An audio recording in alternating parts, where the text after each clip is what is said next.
सगळ्यांचं माझ्या यूट्यूब चॅनलमध्ये मनापासून स्वागत आणि सगळ्यांना आजचा दिवस खूप आनंदाचा जावो। तर आता सकाळचे 7 वाजलेले आहेत। छान अशा दिवसाची सुरुवात झालेली आहे आणि मस्त उगवलेला आहे।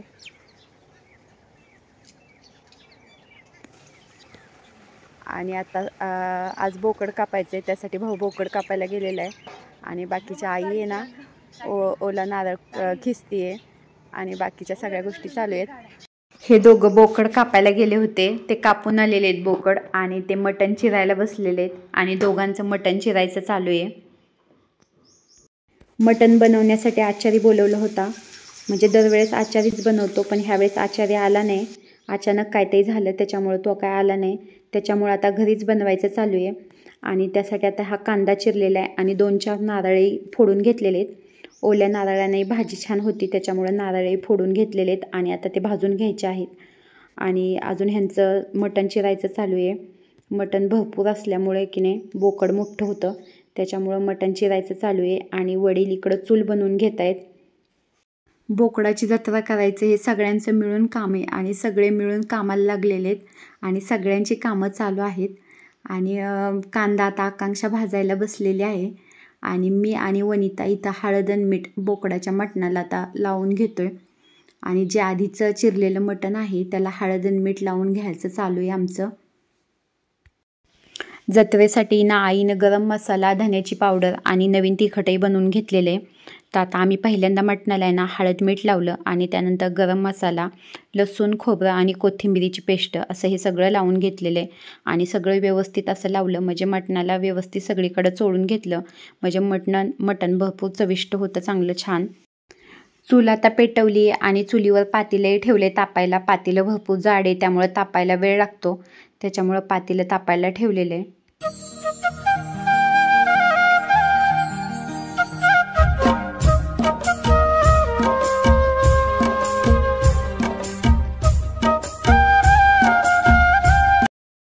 मटणाला मसाला आता चांगला लावून घेतलेला आहे आणि मटणाला फोडणी दिली आणि मटण आता शिजायला टाकायला चालू आहे चुलीवरती।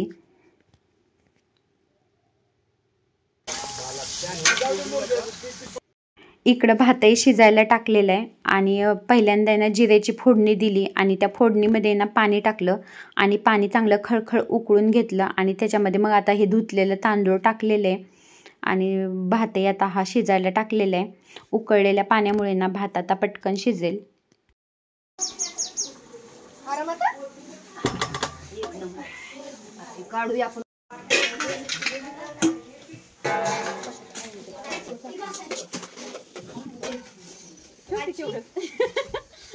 धुतलेलं आहे का?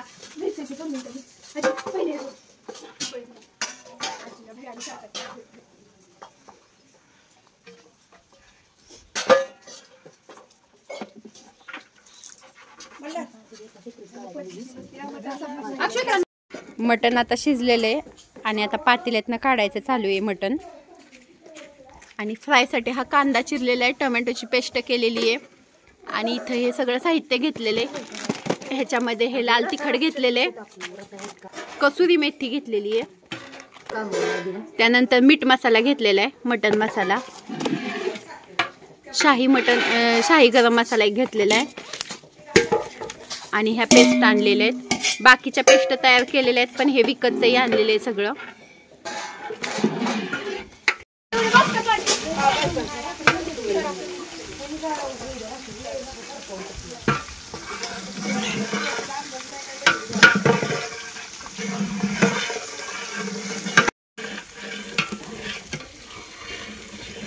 मटण शिजल्यानंतर आता सुक्क बनवायचे आणि सुक्क बनवण्यासाठी कांदा तेलामध्ये टाकलेला आहे आणि आता कांदा भाजायला लागलेला आहे आणि सई उलटताना कांदा हलवतीये।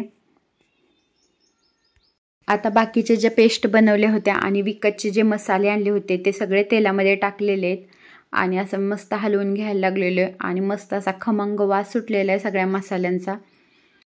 घरी बनवलेले मसाले आणि विकतचे मसाले असे सगळे मसाले मिळून मस्त अशी छान फोडणी तयार केली आणि मस्त असं सुक्क मटण मग बनवलं आणि असं छान असं सुक्क मटण तयार झालेलं आहे।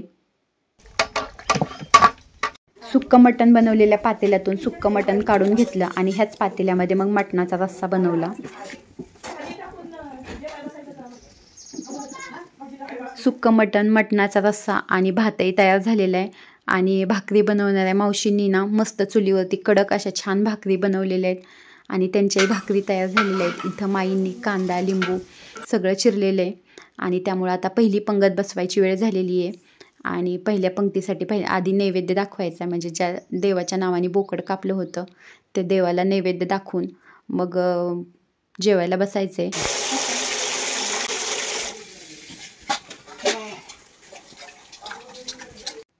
आणि इथं पहिल्या पंक्तीचं जेवण चालू आहे.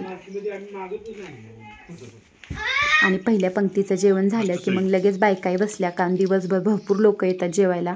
त्याच्यामुळं घरातील बायका उपाशी राहू नये म्हणून मग आहे ना सकाळी सकाळीच घरातील माणसं सगळी जेवून घातली. म्हणजे घरातील जे जेंट्स होते ते पहिल्यांदा जेवले आणि त्यानंतर बायका जेवल्या. आता दिवसभर माणसं जेवली तरी चालतायत.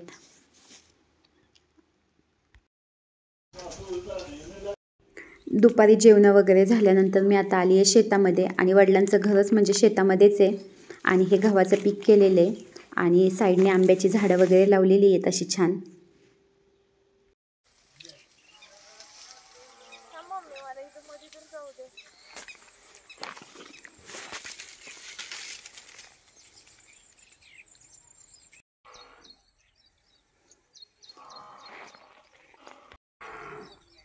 माझ्या वडिलांच्या शेतात बघा हा गहू लावलेला आहे आणि इकडं आंब्याची झाडं आहेत आणि इकडेही भरपूर आंब्याची नारळाची झाडं आहेत. आणि इकडं गायांसाठी मुक्त गोठा केलेला आहे आणि तिकडं म्हशी आहेत. ऊसाचा इथं खोडवा आहे. पलीकडे शेळ्या चरतायत. असं छान वातावरण आहे.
ही चिक्कूची झाडं आहेत. अजूनही चिक्कूची झाडं आहेत, पण आम्ही ह्या चिक्कू घ्यायला आलेलो आहोत.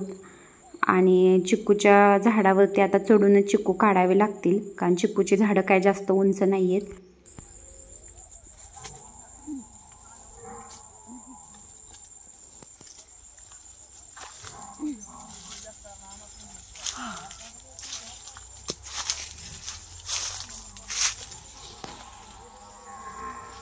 मोठे मोठे काढते ग. चिक्की अंगावर.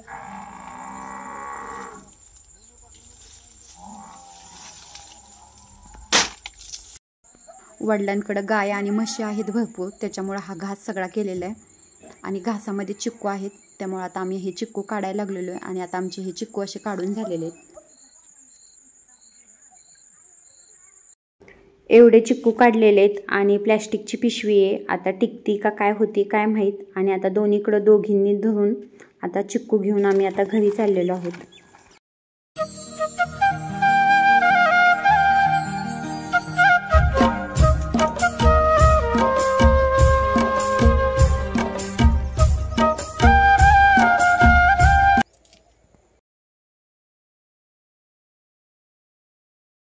पपया खूप उंच आहेत, त्याच्यामुळे ते आम्हाला काय काढता येत नाही.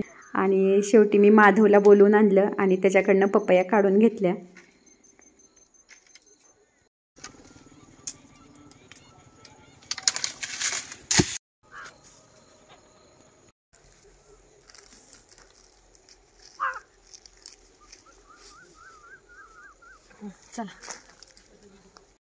माझ्या ह्या यूट्यूब चॅनलवर तुम्ही नवीन असाल तर माझ्या चॅनलला नक्की सबस्क्राईब करा आणि व्हिडिओ लाईक करा आणि शेअर करा.